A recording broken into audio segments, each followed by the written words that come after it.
Matagal nang dinudumina ni Stephen Curry ang mundo ng NBA patungkol sa pinakamataas na sahod mga idol sa liga.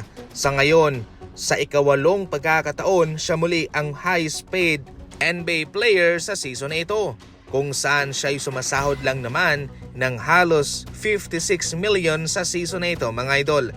Siya ay sinusundan ni Nikola Jokic, Joel Embiid, Kevin Durant na mayroong tig 51 million, samantalang sa panglimang posisyon si Bradley Beal na mayroong 50 million. Sa pangkabuuan mga idol, itong Stephen Curry mismo ang dominanteng NBA player for 8 straight NBA season para sa mayroong mataas na sinasahod sa NBA. Pero maliban dyan hindi pa nagtatapos dahil pagkatapos ng season na ito ay mayroon pang dalawang kasunod na NBA season na siya pa rin ang highest paid sa NBA.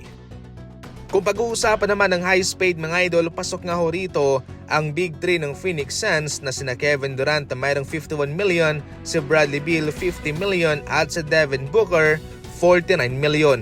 Kabilang rin po itong Phoenix Suns sa mayroong pinakamalaking pinapasahod sa kanilang kupunan sa season na ito.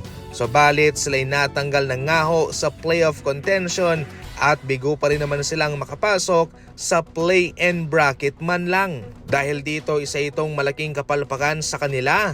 Dahil sa kanilang malaking ininvest sa kanilang mga manlalaro sa kanilang Big 3 para sila'y makasabay sa ibang kupunan, ay nabigo pa rin naman silang gawin iyon. Especially ang kanilang Big 3 mga idol na kung sa papel titingnan ay malakas naman, ngunit ang realidad ay nahihirapan sila.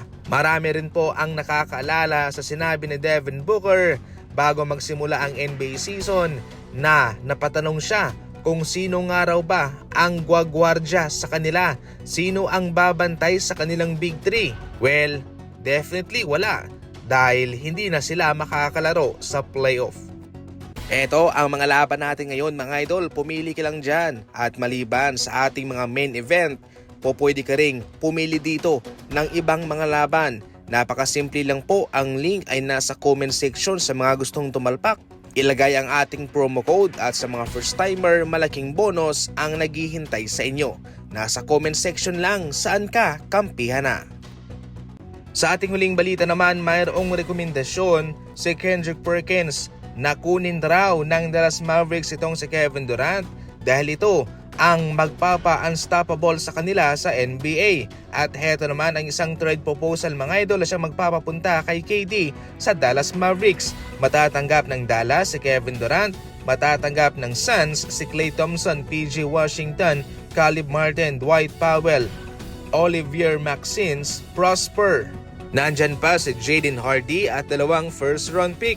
Parang hinold up lang dito ang Dallas Mavericks pero kung tutuusin, malaki naman ang kanilang makukuhang impact at impluwensya kay KD. Paniguradong magiging unstoppable nga ho sila kung hindi lang tatamaan ng malubhang injury. Maliban sa mga role player na matatanggap ng Phoenix Suns, nandyan pa si Klay Thompson na panigurado namang makapagbibigay sa kanila ng outside shooting at veteranong presensya sa kanilang kupunan. Hindi pa siya kinakalawang at nagagawa pa rin naman niya ang kanyang trabaho. Maliban dyan, marami pa silang mga picks na pwede namang makatulong sa kanilang pag-rebuild sa hinaharap. Yan lang muna sa ngayon ang ating mga balitang basketball. Maraming salamat po sa panonood.